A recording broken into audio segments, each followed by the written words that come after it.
YouTuber ಸಂಚಾರಿ studio Santosh ಅವರು arrest ಆಗಿರುವಂತಹ ವಿಚಾರ ಎಲ್ರಿಗೂ ಗೊತ್ತಿದೆ. ಈ ಒಂದು ವಿಚಾರಕ್ಕೆ ಸಂಬಂಧಪಟ್ಟು ಒಂದು ವಾರಗಳು ಕಳೀತಾ ಬಂತು, ಏನು ಅಪ್ಡೇಟ್ಗಳು ಬರ್ತಾ ಇರಲಿಲ್ಲ. ಆದರೆ ಈಗ ಪ್ರಮುಖವಾದಂತಹ ಒಂದು ಅಪ್ಡೇಟ್ ಬರ್ತಾ ಇರುವಂಥದ್ದು ನಾವೆಲ್ಲ ಗಮನಿಸಿರ್ಬೋದು. ಏನು ಈ ಒಂದು ಸಂತೋಷ್ ಅವರನ್ನು ತನ್ನ ಸಂಚಾರಿ ಸ್ಟುಡಿಯೋ ಅನ್ನುವಂತಹ ಕಡಬದಲ್ಲಿರುವಂತಹ ತಾನು ನಡೆಸ್ತಾ ಇರುವಂತಹ ಒಂದು ಮೊಬೈಲ್ ಅಂಗಡಿಗೆ ಏಕಾಏಕಿ ಬೆಂಗಳೂರು ಪೊಲೀಸರು ದಾಳಿ ಮಾಡ್ತಾರೆ. ಅಲ್ಲಿ ಕೆಲವು ದಾಖಲೆಗಳನ್ನು ತೋರಿಸಿ ಅವರನ್ನು ಅರೆಸ್ಟ್ ಮಾಡ್ತೀವಿ ಅಂತ ಹೇಳಿದಂತಹ ಸಂದರ್ಭದಲ್ಲಿ ಕೆಲವೊಂದು ವಿಡಿಯೋಗಳು ಕೂಡ ವೈರಲ್ ಆಗಿತ್ತು. ಸೊ ಈ ಒಂದು ವಿಡಿಯೋದಲ್ಲಿ ಅವರ ಸಂಚಾರಿ ಸ್ಟುಡಿಯೋ ಅವರ ಈಗಿನ ಈ ಒಂದು ಬಂದಿರುವಂತಹ ಅಪ್ಡೇಟ್ ಬಗ್ಗೆ ಕಂಪ್ಲೀಟ್ ಮಾಹಿತಿಯನ್ನು ವಿವರಿಸ್ತಾ ಹೋಗ್ತೀನಿ. ಅದಕ್ಕೂ ಮೊದಲು ಈ ಒಂದು ವಿಡಿಯೋವನ್ನು ನೀವು ಮೊದಲನೇ ಬಾರಿ ವೀಕ್ಷಣೆ ಮಾಡುವವರಾಗಿದ್ದರೆ ಖಂಡಿತವಾಗಿಯೂ ಈ ಒಂದು ಚಾನಲನ್ನು ಸಬ್ಸ್ಕ್ರೈಬ್ ಮಾಡ್ಕೊಂಡು ನೋಡಿ. ಮಾತ್ರ ಅಲ್ಲ, ನಿರಂತರವಾಗಿ ಅಪ್ಡೇಟ್ಗಳನ್ನು ನಿಮ್ಮ ಮುಂದೆ ತರುವಂತಹ ಪ್ರಯತ್ನವನ್ನು ನಾವು ಮಾಡ್ತೀವಿ.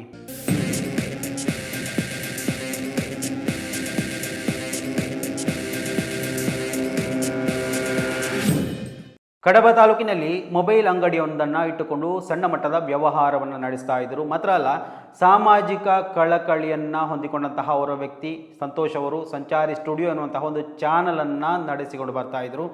ಹಳೆಯ ಚಾನಲ್ ಇತ್ತು, ಅದು ಬ್ಯಾನ್ ಆಗಿತ್ತು, ಬಂದಾಗಿತ್ತು. ನಂತರ ಹೊಸ ಚಾನಲನ್ನು ಆರಂಭಿಸಿ ಅದರಲ್ಲಿ ಕೆಲವೊಂದು ವಿಚಾರಗಳ ಬಗ್ಗೆ ಮಾಹಿತಿಯನ್ನು ಜನರಿಗೆ ತಲುಪಿಸ್ತಾ ಇದ್ದರು. ಪ್ರತ್ಯೇಕವಾಗಿ ನಾವು ರೀಸೆಂಟಾಗಿ ಗಮನಿಸಿದಂತಹ ಪುತ್ತೂರಿನಲ್ಲಿ ವೃದ್ಧ ದಂಪತಿಗಳು, ಅದೇ ಕಡಬ ತಾಲೂಕಿಗೆ ಸಂಬಂಧಪಟ್ಟಂತಹ ಒಂದು ವೃದ್ಧ ದಂಪತಿಗಳ ನಿವೇಶನದ ಭಾಗವಾಗಿ ಒಂದು ಸರ್ಕಾರಿ ಅಕ್ರಮ ಅವರಿಗೆ ಎದುರಾಗಿ ನಡೆದಿದೆ. ಒಂದು 70-80 ಆಸುಪಾಸಿನ ವಯೋವೃದ್ಧರ ಅಜ್ಜ ಅಜ್ಜಿ ಇರುವಂತಹ ಆ ಒಂದು ವೃದ್ಧ ದಂಪತಿಗಳಿರುವಂತಹ ಒಂದು ಮನೆಯನ್ನು ನೆಲಸಮ ಮಾಡಿದಂತಹ ವಿಚಾರದಲ್ಲಿ ದೊಡ್ಡ ಮಟ್ಟದಲ್ಲಿ ಅಹೋರಾತ್ರಿ ಹೋರಾಟಗಳು ನಡೀತಾ ಇತ್ತು.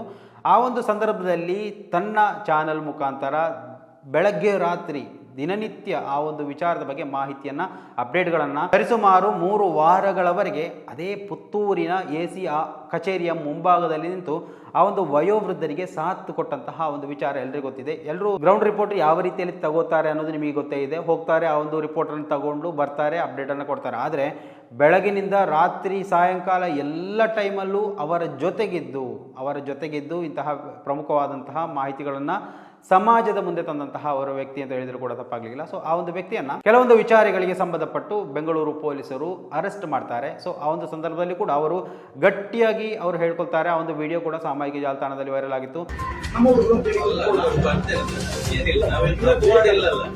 ತಪ್ಪು ಮಾಡಿ ಕರ್ಕೊಂಡು ಹೋಗುದಲ್ಲ,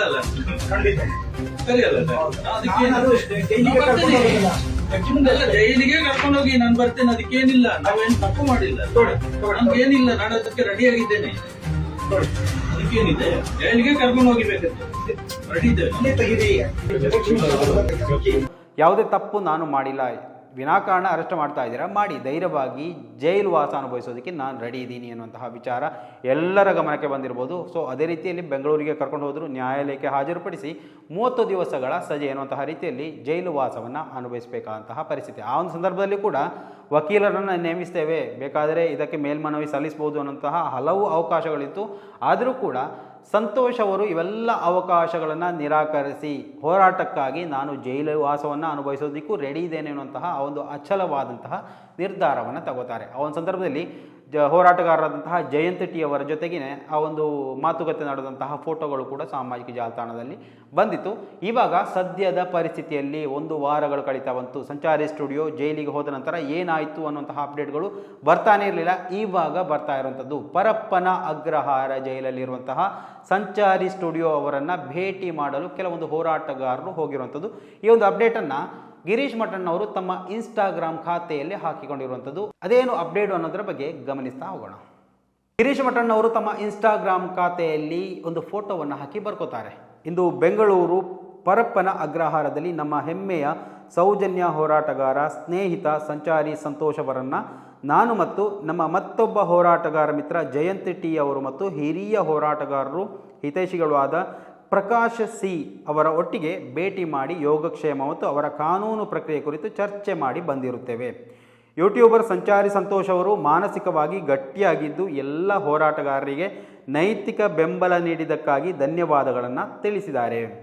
ಸತ್ಯದ ಹೋರಾಟದಲ್ಲಿ ನ್ಯಾಯದ ಮಾರ್ಗದಲ್ಲಿ ಅವರು ಎಂದೂ ಹಿಂದೆ ಸರಿಯುವ ಪ್ರಶ್ನೆಯೇ ಇಲ್ಲ ಅಂತ ಕೂಡ ಅವರು ತಿಳಿಸಿರುವಂಥದ್ದು. ಹಿರಿಯ ನ್ಯಾಯವಾದಿ ಹೋರಾಟದ ಶಕ್ತಿಯಾಗಿರುವ ಶ್ರೀ ಬಾಲನ್ ಸರ್ ಅವರ ಮಾರ್ಗದರ್ಶನದಲ್ಲಿ ಸಂಚಾರಿ ಸಂತೋಷ್ ಅವರ ಬಿಡುಗಡೆಯ ಕಾನೂನು ಪ್ರಕ್ರಿಯೆ ಚಾಲನೆಯಲ್ಲಿದೆ. ಶೀಘ್ರದಲ್ಲಿ ಸಂತೋಷ್ ಅವರು ಬಿಡುಗಡೆ ಆಗುವ ನಿರೀಕ್ಷೆ ಇದೆ.